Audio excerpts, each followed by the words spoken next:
हाँ जी बेटा, एडवांस के आरटीपी को और आगे बढ़ाते हैं। अगला क्वेश्चन है sir buyback of security. Question number है ये 4। बहुत बढ़िया वाला डाला है, यूज ऑफ इक्वेशन जहां होता था वो सम डाल दिया है। प्रथम लिमिटेड नॉन लिस्टेड कंपनी है, उसका कैपिटल स्ट्रक्चर ये है। इक्विटी है 30 लाख की, रिजर्व एंड सरप्लस में जनरल रिजर्व है, सिक्योरिटी प्रीमियम अकाउंट है, पी एंड एल है। इन सबको हम बायबैक पर्पस के लिए फ्री ही ट्रीट करते हैं, रिवैल्यूएशन नहीं है, free. Then there is a loan fund. Question कहता है you are required to compute by debt equity ratio test maximum number of share that can be brought back. Test 3 तरह के होते हैं। अगर क्वेश्चन ये कहते हैं ना compute the maximum number of shares possible buy back के लिए, तो आप 3 टेस्ट लगा देते हो, number test, resource test, debt equity ratio test. Debt equity ratio test पर यहाँ क्वेश्चन स्पेशली आपको कह रहा है कि आप सिर्फ इस टेस्ट के अनुसार बताएं कि कितने शेयर बायबैक हो सकते हैं। ऑफर प्राइस है 30 रुपए का, फेस वैल्यू है 10 रुपए, बाकी है बायबैक प्रीमियम। ठीक, तो आपको पहले तो ये समझना है कि उलझा ना लीजिए कि 3 टेस्ट नहीं लगे। सर पूछे ये क्या 3 कैसे लगा दें। क्वेश्चन अच्छा है क्योंकि डेट इक्विटी रेशियो टेस्ट जो सही तरीके से लगाया जाए तो इसमें इक्वेशन का यूज होता है, पता ही है आप सबको। मैं थोड़ा सा इस पे लॉ आपको दिखा देता हूँ। ये देखिए सर, देखिए ये आपकी बायबैक का सेक्शन है, मॉड्यूल में दिया हुआ आपके, और उसमें यहाँ लिखा हुआ है कि ये डेट इक्विटी रेशियो टेस्ट क्या है उसके बारे में पढ़ें। Ratio debt owed by the company both secured and unsecured after such buyback is not more than the twice the total of its paid up capital and free reserve। मतलब कि ये कह रहा है कि पोस्ट बायबैक, क्योंकि after such buyback हुआ है ना, पोस्ट बायबैक एक चीज प्रूव होनी चाहिए कि जो आपका डेट है नीचे आपकी पेड अप कैपिटल, नीचे आपकी पेड अप कैपिटल प्लस क्या सर, सर पढ़े आप, प्लस सर फ्री रिजर्व्स, ये टोटल 2 से ऊपर नहीं जाना चाहिए। रिमेन बिलो 2 अच्छा है, 2 हो सकता है, 2 से ऊपर नहीं जाना चाहिए। तो ये टेस्ट हमें लगाना है इस क्वेश्चन में। तो सबसे पहले हमारा ध्यान फिर ये जाएगा कि सर हमारा डेट अभी कितना है। सर डेट अभी 42 लाख का है, क्या और डेट होगा बायबैक के लिए, डेट और लिया जाएगा, कुछ ऐसा विचार सर क्वेश्चन में नहीं लिखा। इसका मतलब पोस्ट बायबैक डेट तो मुझे पता है कि 42 होगा, तो इससे मैं पता कर सकता हूं कि मेरे को paid up capital plus free reserve कितने चाहिए होंगे।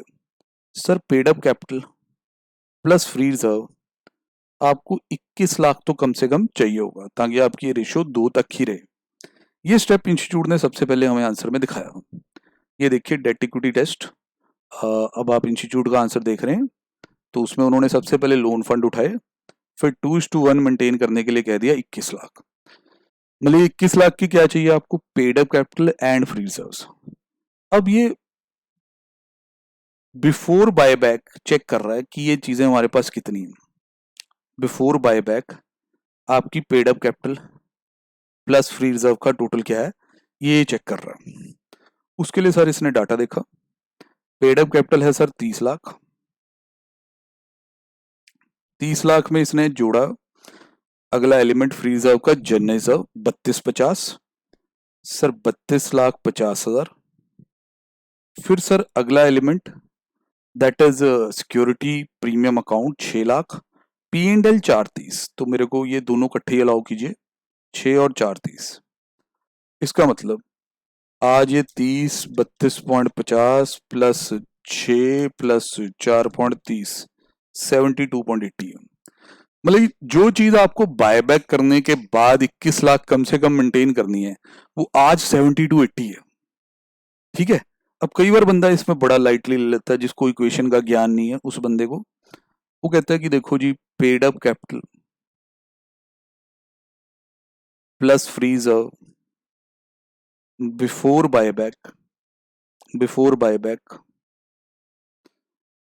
माइनस जो आप अमाउंट यूज करेंगे बायबैक पे should be equal to this after buyback. वो फिर बहुत ही लीनियंट हो जाता है, कहता है यार देख भाई 7280 है, 21 लाख रखना है तो ये तो बहुत ज्यादा हम यूज कर सकते हैं।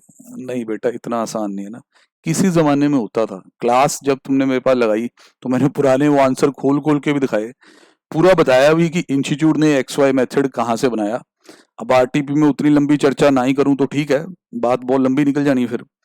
सर अब इतने आसानी से नहीं होता ये देखो दो दो इक्वेशनें बना रखी। कह रहा है present equity minus minimum equity to be maintained is equal to maximum permissible buyback.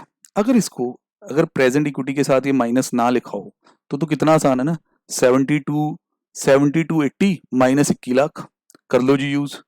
पर सर इतना आसान है नहीं है। इस इक्वेशन को समझते हैं। Present equity plus free reserve का टोटल है 72 80। अब इसमें ये क्या है, nominal value of buyback transfer to CRR. Sir ऐसा है आपको 72 80 जो आज paid up capital plus free reserve है, इस तरह की फंड्स 21 लाख के बाद में चाहिए। पर the part of 72 80 will go toward CRR, क्योंकि जब बायबैक बिना कोई एक्सटर्नल फंड्स लाए होगा तो सीआरआर तो बनेगा ही। और सीआरआर, ध्यान से सुनना, सीआरआर बाद में फ्री रिजर्व नहीं काउंट होता। तो इसमें 72 80 में से पहले तो वो माइनस करेंगे जितना सीआरआर में जाएगा। अब सर वो तो हमें पता ही नहीं, क्योंकि हमें बायबैक ही नहीं पता, तो उसको हम क्या मानेंगे, एक्स। फिर हम कहेंगे 72 80 माइनस एक्स कि इतना तो तू सीआरआर में ही वेस्ट कर देगा। अब तेरी वैल्यू 21 लाख रुपए तो बचनी चाहिए, बचाओ अमाउंट आप बायबैक पे यूज कर लो। तो दोबारा सुनो, present equity minus CRR for buyback minus minimum to be maintained, this represents कि जितना आप बायबैक कर सकते हो। क्लास में हमने बहुत बार किया हो इस सारे को, बहुत ध्यान से है।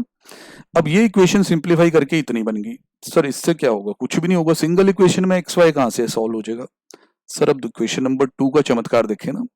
इक्वेशन नंबर 2 क्या कहती है, इक्वेशन नंबर 2 कहती है maximum buyback upon offer price for buyback into nominal value. Sir equation number 2 पता क्या है, इक्वेशन नंबर 2 आपको ये बताती है कि सीआरआर में कितना पैसा ट्रांसफर होना। जैसे बायबैक पे जो फंड्स यूज करने हैं उसे हमने बोला वाई, ये हैं फंड्स जो बायबैक पे यूज करने हैं, नीचे बायबैक प्राइस से डिवाइड कर दिया, तो ये यहां तक क्या आ गया, नंबर ऑफ शेयर्स आ गए जो बायबैक होंगे। बोलो जी बिल्कुल, हाँ जी सर। उसको 10 से मल्टीप्लाई कर दिया। जब आप नंबर ऑफ शेयर को फेस वैल्यू से मल्टीप्लाई करो, 10वां फेस वैल्यू, ध्यान ये भी रखना, तो इट रिप्रेजेंट्स कि कितना सीआरआर बनेगा। तो इक्वेशन नंबर 2 को बहुत आराम से देखें, y divide by 30, this is basically the number of shares, into 10, ये हो गया जी सीआरआर। और सीआरआर हमने क्या अज्यूम किया हुआ है, x। तो हमारी इक्वेशन बनी y बाय 30 y बाय 3 मेरे को कहना चाहिए इज इक्वल टू x, जहां से आप कह देंगे 3x is equal to y। ये इक्वेशन नंबर 2 है, ये इक्वेशन नंबर 1 है।